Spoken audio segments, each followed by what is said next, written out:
শৈশব থেকেই তিনি ছিলেন মা অম্বাবাইয়ের একনিষ্ঠ ভক্তা। বিবাহের পরেও একই নিষ্ঠায় মায়ের পূজা করে গেছেন। দীর্ঘ প্রতীক্ষার পর পুত্র সন্তানের জন্ম হলেও সন্তানের 5 বছর বয়সেই তিনি হারান তার গর্ভধারিণী মাকে, আর স্বামীও তাকে পরিত্যাগ করে চলে যায়। বুক ভরা নীরব বেদনা নিয়ে তিনি মায়ের কাছে প্রার্থনা করেন,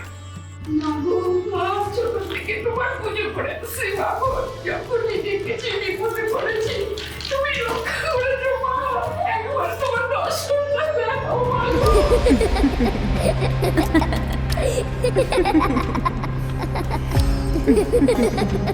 ha ha ha!